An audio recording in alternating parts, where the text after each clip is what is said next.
Hello everyone, welcome to Satya'sKitchen. অসমীয়া পাকঘৰলৈ সকলোকে আদৰণি জনাইছো। ভিডিঅ'ৰ টাইটেলটো দেখি তো গম পালেই চাগে আজি ৰেচিপিটোৰ বিষয়ে। হয়, আজি বনাবলৈ লৈছো টুপুলা ভাত। টুপুলা ভাত সাধাৰণতে মিচিং সম্প্ৰদায়ৰ ৰেচিপি হয়, যিটো আমি গোটেই অসমবাসী আপন কৰি লৈছো কাৰণ টুপুলা ভাত খাই ইমান ভাল লাগে নহয়নে? টুপুলা ভাতৰ যিটো ধুনীয়া এৰমা আহে, হেতু টুপুলা বন্ধা পাতখনৰ পৰা আহে। তাতে ইয়াত বিশেষ ধৰণৰ চাউল ব্যৱহাৰ কৰা হয়।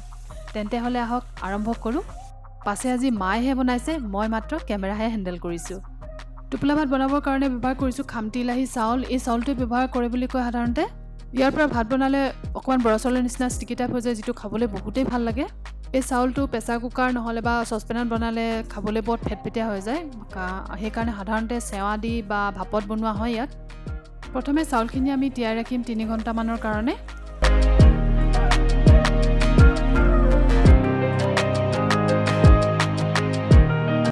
তাৰপিছত খুব ধুনীয়াকৈ ধুই ল'ম 2-3 বাৰমান।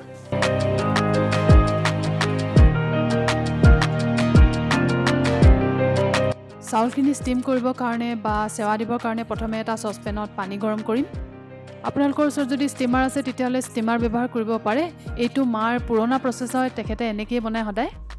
এতিয়া চাউলখিনি এনেকুৱা এটা গামলা, যিটো আমি অসমীয়া মানুহ সকলোৱে চিনি পাওঁ আৰু যিটো মই আমি আমাৰ ঘৰত ফুটা লগা গামলা বুলি কৈছিলোঁ। তেনেকুৱা এটা গামলাত বহাই দিব। এই গামলাটো প্ৰকৃততে কি বুলি নাম কয় সঁচা কথা কৈছোঁ, মই গম নাপাওঁ। আমি ফুটা লগা গামলা বুলিয়ে কৈছিলোঁ। এনেকৈ গামলাটো বহাই দিব যাতে পানীখিনি উতলিলে তাৰ ভাপটো চাউলখিনিত লাগে আৰু ধুনীয়াকৈ সিজি যায়। তাতে মায়ে কাপোৰ এখন তিয়াই এনেকৈ ভালকৈ বান্ধি দিছে যাতে ভাপটো বাহিৰলৈ ওলাই নাযায়।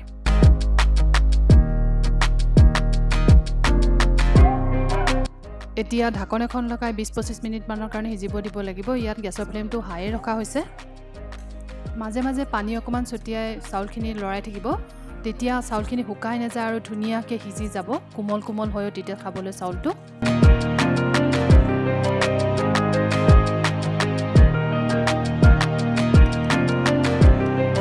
ভাতখিনি সিজিলেই গৰমে পাতত টুপুলা বান্ধিব লাগিব, তেতিয়াহে ভাতত সেই পাতৰ সেই গোন্ধটো ধুনীয়াকৈ মিলি যাব।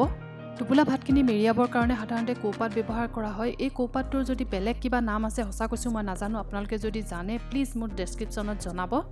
এই মুহূৰ্তত আমাৰ ওচৰত কৌপাত নাছিলে, সেইকাৰণে আমি কলপাততে মেৰিয়াই দেখাইছোঁ। ইয়াৰ প্ৰচেছটো ছেইম হয়, মাত্ৰ পাতখনহে বেলেগ কৌপাত ব্যৱহাৰ কৰিব লাগে। ইয়াত আমি কলপাত ব্যৱহাৰ কৰিছোঁ। কলপাত ব্যৱহাৰ কৰাৰ কাৰণে মায়ে কলপাতখিনি অকণমান জুইত লেৰেলাই লৈছে, তেতিয়া মেৰিয়াবৰ কাৰণে সুবিধা হয়। যদি কৌপাত ব্যৱহাৰ কৰে তেতিয়াহ'লে জুইৰ এনেকৈ লেৰেলোৱাৰ কোনো প্ৰয়োজন নাই, কাৰণ কৌপাতখন মেৰিয়াবলৈ বহুতেই সুবিধা হয়।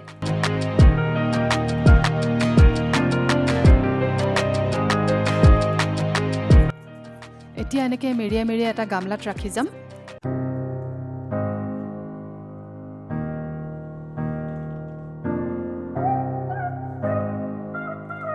এতিয়া এখন ঢাকন লগাই 15-20 মিনিটমানৰ কাৰণে এনেকৈ গাপত ৰাখি থ'ম। তেতিয়া পাতৰ গোন্ধটো চাউলখিনিৰ লগত ধুনীয়াকৈ মিলি যায়।